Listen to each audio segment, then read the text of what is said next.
Hey everyone, this is the Jersey Streamer. I'm going to be doing a set of tutorial videos for the new early access survival game Rend that just came out last week. Before I get started here though, I would like to make a disclaimer that I'm on my own private server with boosted rates, so keep that in mind when you're going around harvesting things. I'm gonna hit one tree and maybe get, 5 of some resource from it, whereas if you're playing on official or a server with lower rates, you may only get 1 or 2. Just make sure you bear that in mind and you're not just completely copying what I'm doing if you're new here, unless you're on a server with the exact same rates, obviously. So the first thing you want to do is kind of orient yourself. You can tell you're in the order spawn area by the fact that these runes on these obelisks around me here are orange, the conclave ones will be green, and the revenant ones will be purple. You want to kind of turn around until you find the world tree here, which marks the exact center of the map.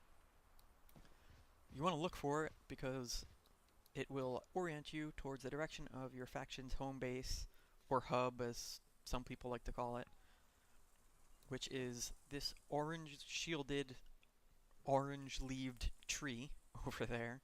There's a bunch of other structures there, but just make sure you're always aware, even if you're not in the spawn area anymore, make sure you're always aware of where this home base is. This way you don't get lost and you're able to get back there quickly without wandering aimlessly throughout the world. So the next thing you want to do now that you've kind of established, okay, my home base is back here, is you want to bring up the crafting menu by hitting C.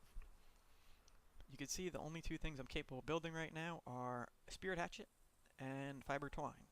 So let's go ahead and craft this spirit hatchet, which will require 3 roughwood stick and 1 fiber twine.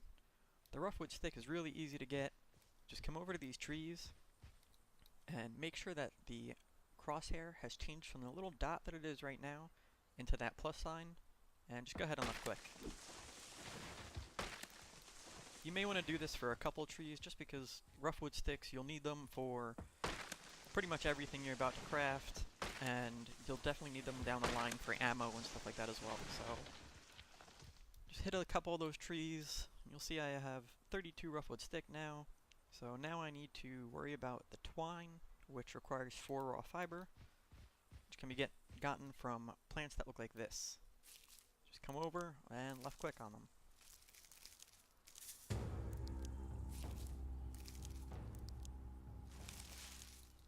There just happen to be a couple sitting right here, so I'm just going to go ahead and grab a bunch of fiber because I know I will need it to craft the starter armor, and some of the other stuff requires twine, so I'll need it for that as well. 190 is more than enough than I need right now, so I'm going to open this up, and I'm going to go ahead and craft 1 fiber twine so that I can go ahead and craft this spirit hatchet. So the spirit hatchet has been crafted, and you open the inventory, and you will not see it here. Do not fret. Anytime you craft something that has an open slot within your equipment, it automatically equips it. So you see the spirit hatchet is up here in the slot that it belongs in. Later on when you're crafting, better tools or whatever, you're going to have to swap them out. But for now, every time you craft something, it's just going to pop right over to your equipment. Go ahead and press Q to bring out that hatchet, and you can press Q again to put it away, or once you start getting more tools, hold down Q and you can select whichever tool you want, or pull out your hands by hitting that. It obviously cycles, as you can tell, even though it says put away. So now we want to go ahead and craft this spirit mallet, which requires 1 roughwood log, 1 fiber twine, and 1 sticky sap. For the roughwood log, you gotta find some of these thicker trees, like this one right here, and go up to them and right click. So you see I'm getting roughwood log. A little bit of lag there, but you'll see I'm getting roughwood log. And if you left click, you get roughwood stick, just like you got from these little trees. So just keep that in mind. Every resource has a left and right click resource primary resource. You can get the sticky sap that I just randomly got from doing either on the big trees or the little trees. It's somewhat of an uncommon loot, as you can tell, because I've got way more roughwood stick and roughwood logs than I do sticky sap. The same with this roughwood branch, it's just an uncommon loot from those. You can get both of them from left or right clicking, it doesn't matter. So now that I've got that, I'm going to go ahead and return to the crafting menu here. I'm going to make another fiber twine for this mallet. I made two because there is lag going on right now, but that's fine. So I'm going to craft the spirit mallet. And bam. Spirit mallet auto-equipped itself, and you can see it's now up there. So I can switch between them like that. You can press Q to cycle them, but once you have more than one tool, you cannot hit Q to cycle back to your hands only. You have to actually do that. So the next thing I'm going to look at here is I want to make a spirit pick and a spirit sickle. The spirit pick I could do right now, but I'm going to unlock this spirit sickle and I'll show you how. So the spirit sickle is grayed out and has a lock over it. It says requires skilled in rough weave shirt. Well, what does that mean? So go ahead and click on this basic survival icon right here, and this opens up this tree. Anytime something says requires skilled in whatever item, it just means you have to go in this tree and you have to become skilled in whatever comes before it in the branch. So you see spirit sickle here is locked behind rough weave shirt. So that means I need to make a rough weave shirt before I can build the spirit sickle. Higher tier items like weapons and stuff like that require more than just one of these first tier items to be built to unlock the next tier. A good example is weapons. Like as you get higher up in the weapon chain, you have to build more and more of the first item to unlock the second item. But for this basic stuff, you only need to build one. So I'm going to go ahead and craft all of this rough weave armor just because I would like to unlock the spirit sickle, the water skin, and the bandage all right now without having to worry about it later. So I need a total of 11 twine. I've already got one because the lag assistance there, so I'm going to build 10 more. And then I'm just going to go ahead and craft all of these and watch how the gray border, which represents not skilled in, turns into this yellow border like this once I have become skilled in crafting it. And once that happens, you'll see that this unlocks. Notice the yellow border, and this is no longer locked behind a padlock. So I'll go ahead and craft these two. And you'll notice they auto-equipped, just like everything else. So now I can go ahead and make a spirit pick and spirit sickle and finish off my tools here. So I need one flint for each of them, which I will pull out my mallet for, since it's what you use to harvest from stone. And then come up to a stone, make sure the crosshair is changed, and right click. Left clicking gets you crumblestone, which is used for other things once you get to the base and just crafting other items. But for now, you really just need flint. I don't need this much of it. I'm just going to do this for the sake of having enough flint on me for the future.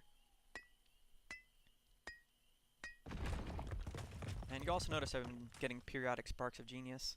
I'm not going to touch on that just yet, just know that they are a good thing and you want to keep them. So I've got a bunch of flint now, right there, 74, which is more than enough. I'm going to go back to this crafting menu, and I will need a fiber twine for each of those as well. So I'm going to go ahead and craft two, and then I'm just going to craft both of these.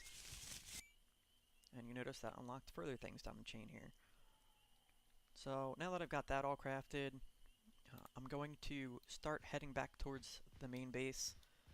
But before I get there, I want to show you how to deal with your energy and hydration. Energy is just food if you're familiar with other survival games. Hydration is your water, obviously.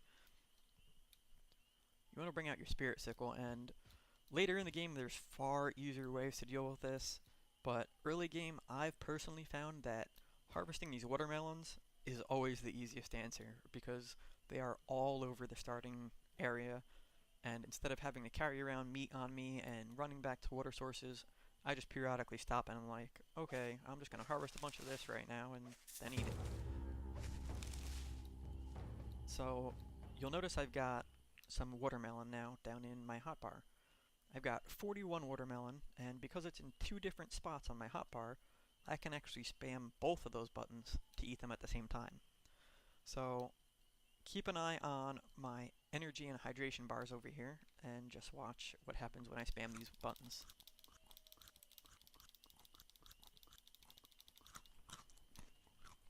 So remember how much I had down here, and it didn't even fill up my energy bar? It is kind of annoying to have to farm as much of this as you really need to fill it up, but at the same time, it's just so much easier to turn on and be like, oh, here's watermelon. I don't have to run all the way to the nearest water spot or all the way back to the home base to cook some meat.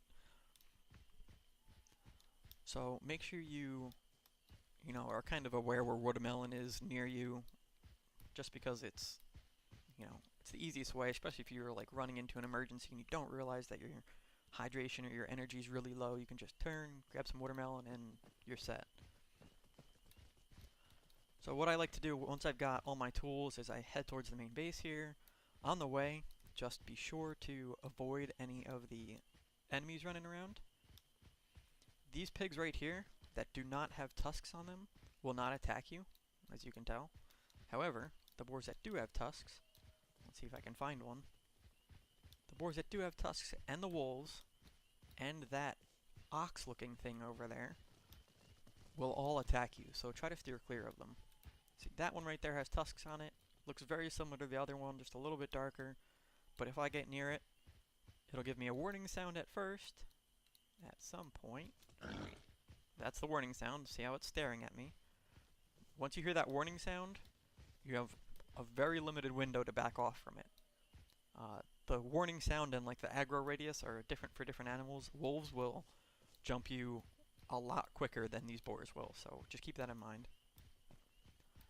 The last little tidbit I want to leave with here before I end this video is on the way to the base, I would recommend grabbing some of these gold poppy petals, and I'll show you why in a second. Just going to grab a whole bunch of them.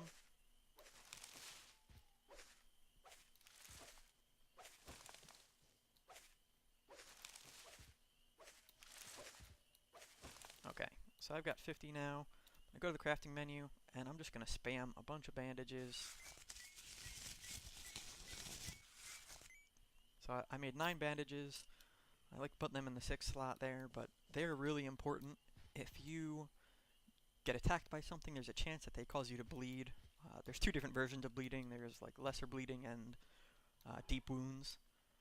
So whenever you have one of those debuffs, it'll show right there, and the screen will flash red periodically because your health is actively lowering as they tick.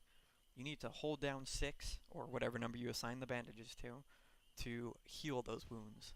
But just keep in mind, you cannot use the bandage and move at the same time. So make sure you're away from whatever was attacking you, or it'll continue being able to attack you. So as I make this trip, I'm going to end the video here. I hope this was helpful for anyone that's brand new starting out. I'm going to make another video that details, the little base intricacies and some of the other stuff of the game, and I'll progress from there. So thanks for watching. Hope you enjoyed.